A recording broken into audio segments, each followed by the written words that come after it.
Hello and welcome back to the Classic Chloe Show, where we talk about music and its effects on every aspect of our daily lives. I'm your host, Chloe Castillo, and I have another fantastic guest for you today. Former Idaho State Representative and filmmaker Curtis Bowers. Great to have you on the show. Thanks for having me, Chloe.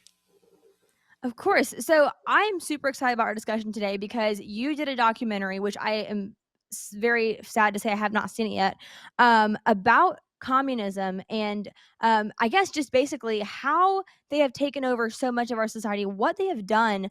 And I'm just so curious to get your, I guess, perspective on this, what you know, pick your brain a little bit about, what they're, how they're using the entertainment industry to forward this agenda. And so let's just get started here. Curtis, tell my audience about what these insane people are doing. How is this agenda being spread? What do we need to be aware of? Yes, a quick background on it, which is so important. It's been a long time coming. A lot of people think, oh, the Cold War. Yeah, I remember the Cold War, and there was this Soviet Union and all that. But it started way before the Soviet Union, and it's continued ever since its supposed collapse. The Marxist communist influence worldwide is tremendous.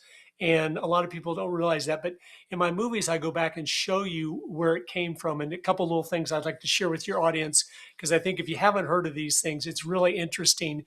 But back in 1932, one of the most famous communists, an Italian communist named Antonio Gramsci, he went over to the Soviet Union in the 20s and tried to explain to Vladimir Lenin, who was the founder of the Soviet Union, if you want to have a communist world, totalitarian world, you're going to have a different strategy if you're trying to take down countries that believe in God.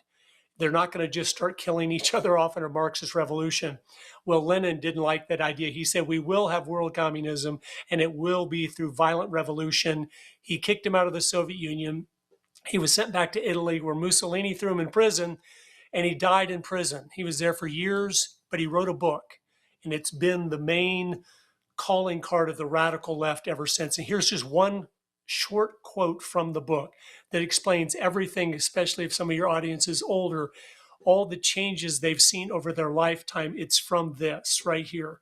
Over the last 100 years, America has changed dramatically. And here's why. Here's what he said in 1932. Any country grounded in Judeo Christian values can't be overthrown until those roots are cut. Socialism is precisely the religion that must overwhelm Christianity. In the new order, socialism will triumph by first capturing the culture via infiltration of the schools, universities, and churches and media. And of course, in Hollywood and entertainment and everything is all part of that. And so, but that's a key stepping stone to see, okay, they understood 100 years ago. You have to break down the culture where Christianity starts to vaporize and disappear into the shadows if you want to implement a new world and something completely different than what we've had before. And then another key stepping stone as we come to today, in 1958, a book was written called The Naked Communist. It was written by Cleon Skousen, who was a former FBI agent. He'd gathered all the information together from all the different FBI agents that had gone in undercover into the communist cells in America. And he compiled all that information and made a list in 1958. And it was called the 45 Current Communist Goals. And you can look those up on any Google search and they'll pop right up. They were even read into the Congressional Record of America in 1963, so it's not some hidden conspiracy or something. But here's a few of the goals, Chloe, that just shows how purposeful they were destroying our culture. Anyway, here's some. Goal number 24: eliminate all laws governing obscenity by calling them censorship and a violation of free speech and free press. They knew if you get an obscene culture, it starts to collapse on itself. Goal 25, and again, when these were written, these were radical goals. Break down the cultural standards of morality by promoting pornography in books, magazines, motion pictures, radio, and TV. That's 1958, where any kind of pornography, you're going to prison for it if you try to distribute it or something. Then this kind of fits into the music part of it because they wanted to take over art And of course, music is an art form. But here's some specific ones on that. Goal number 22: eliminate all good sculptures from parks and buildings and substitute shapeless, awkward, meaningless forms. Our plan is to promote ugliness, repulsive, meaningless art. And that's not just in the art that you paint and things like that, and sculptures, that's in music. It's we're going to break down the classical traditions that have been enjoyed for hundreds of years. Why? Because they're classic and they edify and they inspire you, and we've studies have been done. The classical music played for little children, it makes them smarter. I mean, it's actually something that benefits them. But anyway, he went on and on how they need to break down the family, penetrate Hollywood, and on in media and everything else. So it was something they knew, if we want America ever to collapse in the future, we need to first use our influence by penetrating all the institutions of influence and use those to change the people from within. That was the genius of the strategy. He knew Christians are not going to accept, the strong Christians not going to accept the filth, the porn, the garbage. But if you can break down those standards, then all of a sudden there'll be a new generation arises that Antonio Gramsci said, that not only wants what we're selling, which is big government, they need it because the character and Yes. fiber has been removed from them. So it's pretty amazing. Wow, that is so fascinating. I could listen to this like all day, not because I think it sounds wonderful, but because it's so fascinating to me.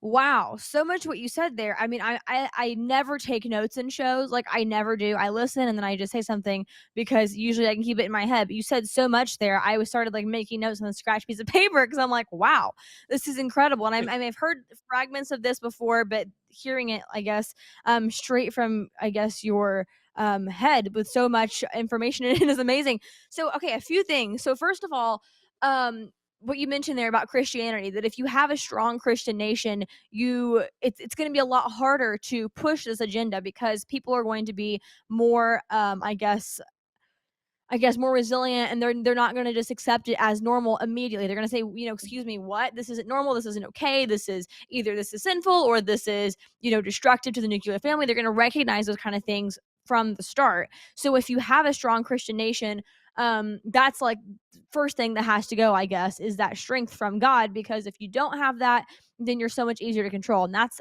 I would say, like you just said, the baseline of this all. And what better way to get to people than, first of all, they've destroyed the church. The church has gone down such a leftist path. It's insane. But beyond that, they've destroyed, I guess, for Christians in particular, Christians have had this problem of popularity for a long time. We wanted to fit in and said, we have these kind of values. We're Christians, but we still want to, be in the mainstream. We still want to engage in normal culture of America.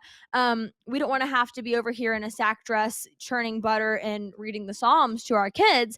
We want to be able to engage in what's popular and fun and exciting and what have you.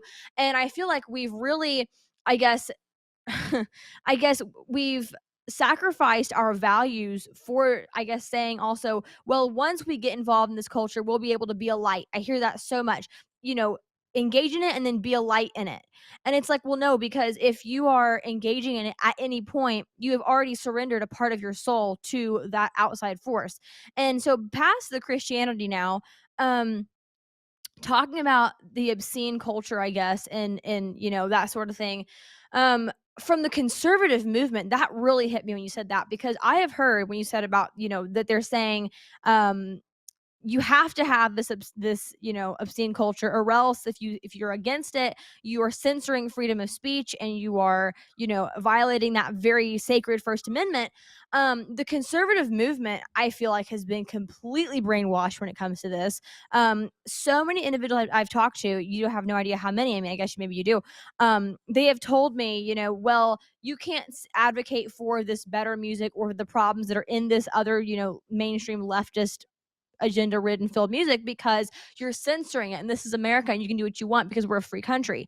And it's like, well, no, because at what point is it a freedom of speech issue, and then at what point is it that they're actually infringing on our, I guess, American ideals to Right. have a stable nation? Also, one Yeah. more thing here, I just wanted to mention this. I think I said this on your show maybe too, I can't remember, but, the quote from I think it was Adams that said, "If we, our Constitution was made for a moral and religious people, and if it's wholly inadequate to the government of any other." I said that so many times, I probably said it too fast just now, but the point being is that we have become that any other. And through so many of these avenues, music being one of the main ones, and we've given up so much. We've promoted ugliness, like you said. We have accepted porn and radio 1,000%. I mean, I have been saying for a while, it's like porn for the blind. Like, we talk about, oh, well, it's not actual visuals. First of all, have you seen a music video in the past like 10 years? And then second of all, the actual lyrics are literally pornographic. And so how this is just being played on radio because there's no like they censor the curse word maybe, if even. I mean, it's absolutely insane. And the takeover of art is so real. Yeah. No, it's a key lie that was pushed starting in the 50s and really going into the 60s. They needed that rock and roll culture, drug, sex, and rock and roll is all my brain and body need. That was the slogan of the 60s. And it was pushed by the Frankfurt School, which is one of the Marxist groups that came into America in the 1930s. They realized to break down the culture, we have to capture music, entertainment, and education, and then we're gonna use those to change people. But that's one of the things that was changed. Our founding fathers would have never even imagined we would foresee being given the freedoms that we were given, as if it's a license to do whatever you want to do. They would have said, well, no, you're never free to do anything that's wrong ever, because there's a God and you're accountable to him. So Right. the freedoms we had, they knew, like Adam said, if they're not moral and religious, the freedoms will destroy them. It won't help them. It won't be a blessing to them. It will ensure their demise if they don't fear God and they understand his commandments and realize there's consequences for doing what's wrong. So that's why they really attacked that in the 60s tremendously. And the rock and roll culture, I have so many things I could get into, but the communists have always been into John Lennon of the Beatles. A lot of people won't want to hear this, but if you dig in and study, he was a hardcore Marxist. So was Mick Jagger of the Rolling Stones. They'd read Marx. They understood. They talked about abolishing all private property, and they knew what they were doing with the drug culture was going to collapse things, the morality, the traditions, and it was going to detach. This is key. It was going to detach the children from their parents and their authority, so then they could use them any way they wanted. Because a rebellious child is so easy to use by those that are manipulative and deceitful and wicked, like these people are. Here's a book from back in the talking about in the 1940s, brainwashing in Red China, but it talks about the communist strategy to perfect hypnotic control of people, and it gets into this is something they've been studying forever and wanting to understand. This book, The Marxist Minstrels, a handbook on communist subversion of music by Dr. David Noble, 1971, I believe. But you go through here and you see, oh, this was all purposeful. It was not, oh, it just sprung up by itself. Uh, Here's a gentleman from the Seattle Times back in the 60s. He went to a Beatles concert, and here's what he said about it. And this is the Seattle Times. It's not some Christian man or something, but he was seeing right then the dramatic changes that were happening and the way the music, the beat of the music and stuff was almost hypnotic to these young people. Here's what he said. He goes, the experience of being with 14,000 teenagers to see the Beatles is unbelievable and frightening. And believe me, it is not at all funny, as I thought when I accepted the assignment. The hysteria and loss of control go far beyond the impact of the music. Many of those present became frantic, hostile, uncontrollable, screaming, unrecognizable beings. And then he goes on, he goes, the externals are terrifying. Normally recognized girls behaved as if they were possessed by some demonic urge. That's a guy just from the Seattle Times, happened to go get the assignment, go cover the Beatles concert back in 1964, over 60 years ago. And he saw that these whole books go into detail of quotes by them, as we talked about, Chloe, before when we were talking, John Lennon, the way he talked about Jesus Christ and the delusion he was under, as all of them are under. He goes, when they were at the height of their fame, he goes, "We are more popular than Jesus now." Well, that's but they had an agenda. They were specifically getting that music to create the rebellion, to reject the parents' tradition, all the things of the past, so they'd be wide open. And then the drugs. There's a book called Red Cocaine. It talked about all the communist subversion of pumping drugs into this country back in the 60s, 70s, and 80s, because they realized once you get the kids on drugs and immoral, you are going to be able to easily capture them. And then the reason they want the kids is because then they can take the energies of their life and focus it Right. on social justice, or whatever they want to focus it on. And when the morality breaks down, like those goals from 1958 talk about, they know the state's got to step up and pick up the pieces. If a girl's having her fourth baby when she's 17, she needs help. And so they knew that they're going to create the conditions where the family starts to collapse, which is the structure that raises the next generation to understand truth from lies, understand what America's all about and freedom, and the responsibility that comes with it. And they knew, hey, if we can just break this down, create the rebellion we want, this thing will collapse in time. Wow, so interesting. This is just incredible, honestly. So, one thing that two words I really think illustrate what the state, if you will, government, whatever you want to call it, wants of us is for their population to be weak and servile. And I think they've really created that through, like you said, I mean, the music for one, the drugs, and anything you list, anything that the conservative movement talks about that is an issue. Basically, I mean, call me out if I'm missing something here, but I'm pretty sure just about every single topic that we are very passionate and fiery about, that we have these giant conferences and have a, slew of speakers come speak about, every single one of those topics is being promoted through mainstream music at a massive level. And I guess the fact that we just ignore this for or have ignored this for so long is really concerning. It's almost like the music in my head, this is just kind of me thinking here, is like the Epstein files of the culture, I guess, if you will. It's untouchable. No one really wants to really actually, will bring it up, but then not actually open it up and read what's there. We're just kind of like, oh, you can't really go there because, I don't know why. You just can't. You can talk about all these topics, but if you ask about the music, there's this weird response from the conservative right, I found at least for a lot of people, that's just like, well, there's freedom of speech, like you said earlier. Well, if you're a Christian, if you're a true, Christian who's strong in your beliefs, this kind of stuff isn't going to affect you. I would say it's one of the biggest lies is that as Christians, we have some sort of like this barrier where that kind of stuff can't affect us. I mean, I understand maybe we have a better discernment at some sort, but I really genuinely don't believe as humans we can just, I guess, consume this at this mass level, like Yeah, you're saying, like you described that concert. And that's back from what, the 60s or so? I mean, have you yeah, seen concerts now? Have you seen what's I going on now? It is really, really insane. Like a Madonna concert, who I know she's not like a modern artist, but she's still somehow relevant in some way. Don't ask me how. Um, she was in Dallas, I don't know how long ago, a few years back, and I was watching this concert, online because I wanted to like dig in and see what this was all about.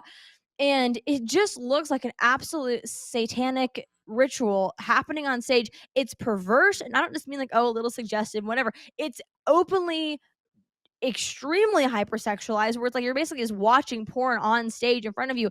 And this audience is massive. And my question is just, I guess the most basic question is, how do you go to work the next day?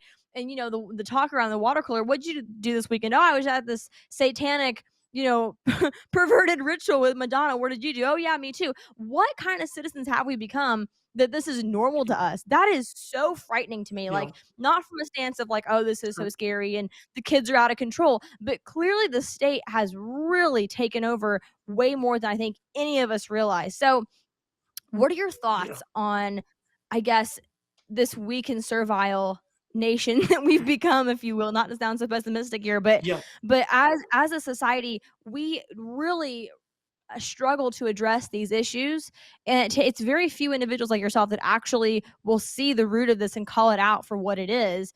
So yeah. many say, oh well, my kids can't listen to it, but I enjoy it myself. That's just not a line that is you can play with. No. So what are your thoughts? Yeah, no, it's the game everybody wants to play. They want to have it all. They want to say, "Oh, I'm a great Christian and I can enjoy everything the world has to offer." Well, I'm old enough to know and have observed enough of people's lives and their choices. You can't do that. And God says it very clear, you cannot do that. You cannot serve two masters. And so that's what's going on.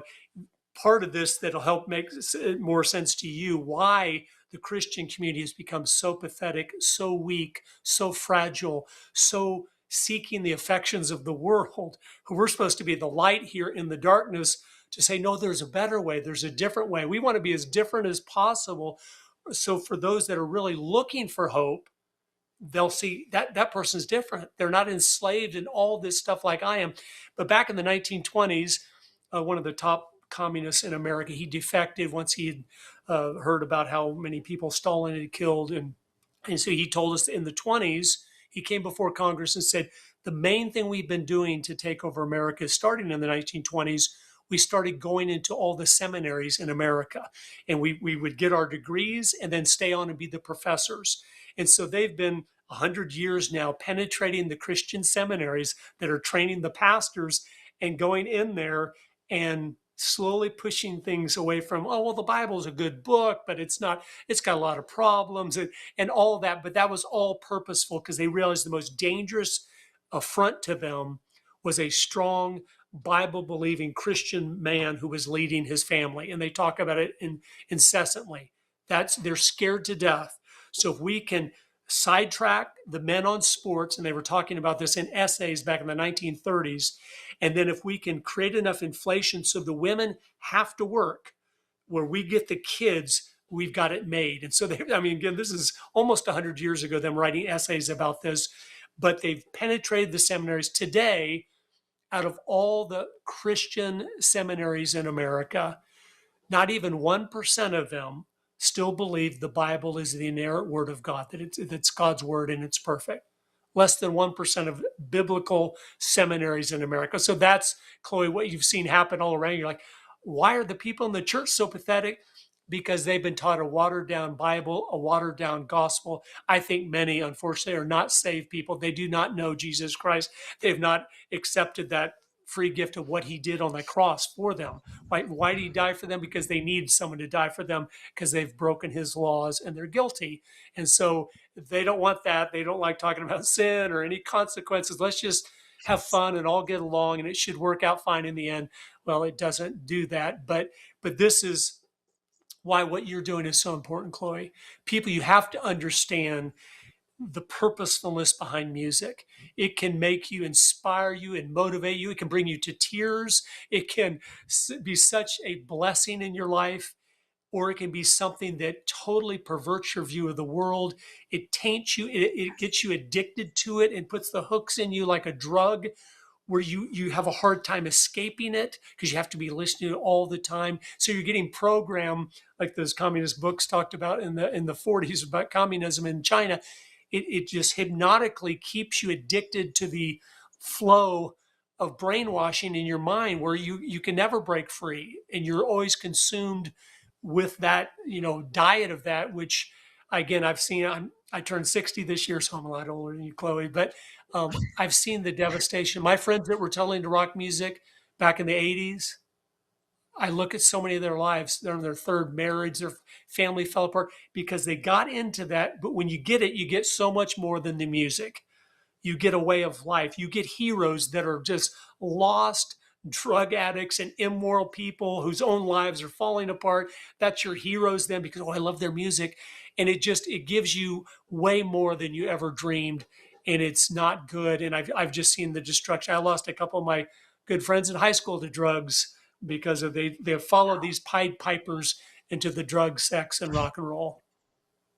Wow. I think I said wow every time you stop talking, but it's just so fascinating to listen to.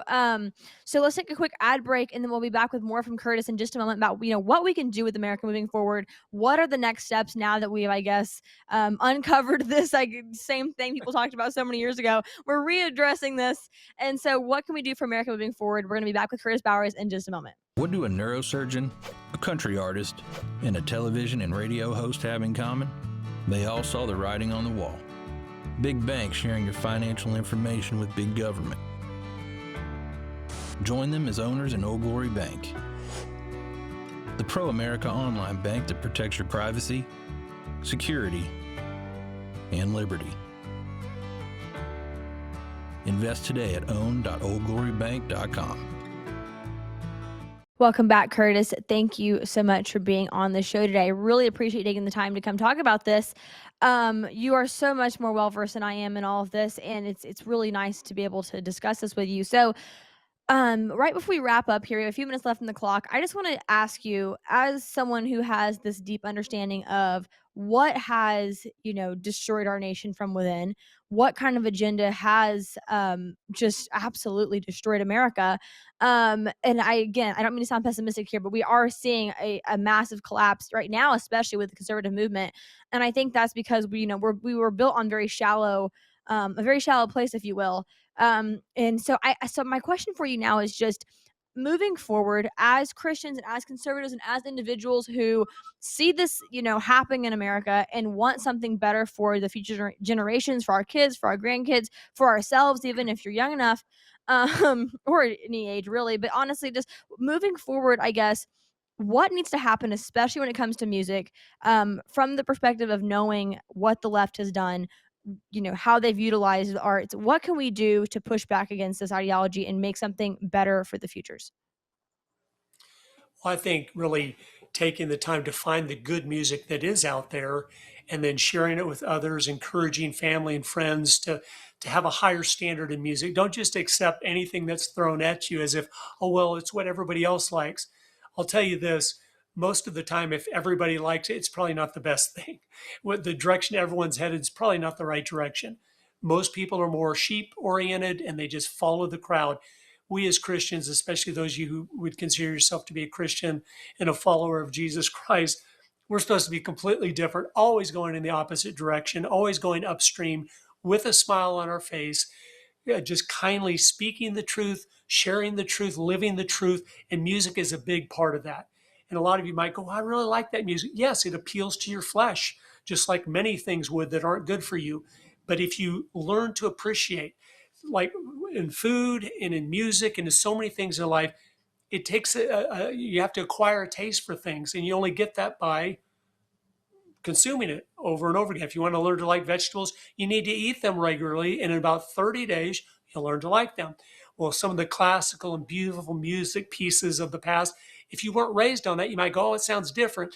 It does, but if you stop and listen and take the time to appreciate it and realize how magnificent when a symphony is all working together, it is so powerful. That's why people like Steven Spielberg, the people that make more of the quality movies in general, they always use a symphony because they don't use rock and roll soundtracks because the symphony is so much more powerful and communicates so much more with all the different instruments coming together to play something that's beautiful or motivating or whatever. So I encourage you. There's so many really good Christian groups out there that are not, again, I always tell my kids, and this is guidelines for you, Chloe, look at the album cover. If it looks like people that are in love with the world and following the world, then just say no to it. Look for the person that's confident in what they're doing. They're talented and they're happy to have their suit on or whatever and look sharp because they're representing something. They're representing themselves and they're proud of themselves in what they're doing. They're not having to, oh, I better follow what everybody else is doing. But there's lots of great music out there, and you need to find it and you need to be disciplined to listen to it and acquire that taste where eventually you go, that's my favorite music. That's what I did with classical music. As I got older, I realized there's a reason they've been listening to that for hundreds of years. I need to listen enough to know why is that. And as I did, I learned to just love it, the beauty of all the instruments coming together in such a magnificent way and then going to the symphony or whatever. Um, but don't be deceived. If you're following the crowd, you're going to end up where most people do.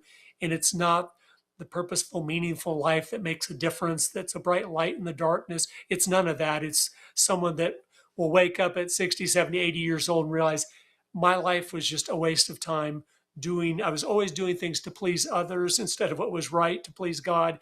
And I shouldn't have done that. But I encourage you to really be careful in your music choices because music is such a powerful vehicle. It's hard to believe. I still remember little jingles from when I was a child, 50 some years ago, that I maybe heard one time on the TV and I could still hum the entire tune to you or sing the song. So there's something about music that, again, I don't understand totally. I think we'll find out when we get to heaven why it is so powerful, and it can be used for good or it can be used for evil. Absolutely, Curtis. It is definitely a spiritual battle we're up against here, and this was so amazing to get your insights on all of this. And I truly appreciate you coming on and sharing all of this information with my audience. It's so much to research, so much to look into. I think the conservative movement really has a duty right now to build something better.